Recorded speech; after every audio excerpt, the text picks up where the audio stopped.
Is this machine a multi-million-dollar mistake? I asked taxpayers how much they think the state should reasonably spend on a breathalyzer machine. About $5,000. $10,000. Okay, keep going. $20,000. 200,000, 500,000. 100,000. A million. They spent $6 million on breathalyzer machines. Wow.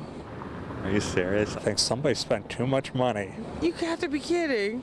Then I told them it's possible those machines might not be working right. They're just wasting our tax dollars. If you spend top dollar, you should get top dollar quality. Kind of ticked off right now. Who wouldn't be? Attorney John Saya agrees. Saya handles DUI defense. He says the I-8000 is seriously flawed, often giving the wrong levels, false positives, in some cases, numbers not humanly possible. The unfortunate situation is that we have innocent people going to jail because of this instrument. There were red flags for the I-8000. By 2008, lawsuits filed in Minnesota, Arizona, and Florida already raised questions about reliability. According to Saya, a recent Florida court's ruling means hundreds, possibly thousands of Intolxlyzer results could be tossed out. Saya says the same is already starting to happen here. So why would Ohio spend millions on machines that raised so many red flags? The Ohio Department of Health says the Intolxlyzer is reliable and it had very specific requirements on how money had to be spent. But those close to the bidding process say the answer centers on the relationship between Dean Ward and CMI. CMI, the company that manufactures the Intolxlyzer 8000, is very secretive. No transparency. CMI is headquartered in Owensboro, Kentucky, at parent company MPD. Dean Ward went to college in Kentucky and was known to be friends with CMI President Toby Hall.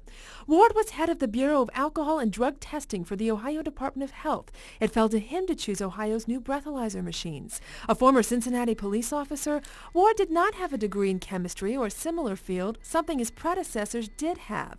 But the ODH points out a toxicologist was on staff under Ward. He worked for the Alcohol Bureau for a decade, making nearly $100,000 a year.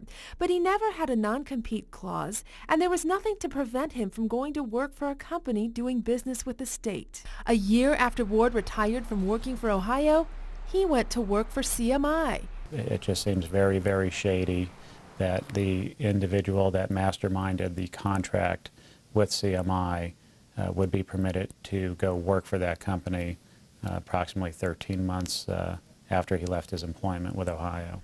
Neither Dean Ward or CMI returned my repeated phone calls about this story, so I traveled to CMI's headquarters in Kentucky. Hi, this is Nadia Bashir. I'm with WCMH-TV. I am actually standing down in the lobby. I was trying to talk to Josie about getting someone to come down here and talk to us. I waited 40 minutes before the president's secretary said everyone was out of the building.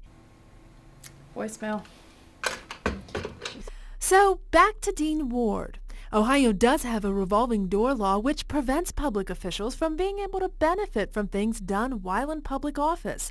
But it's only triggered by a business connection or if money changes hands. I contacted the Ohio Ethics Commission about this case. It's unable to comment on whether Dean Ward was investigated.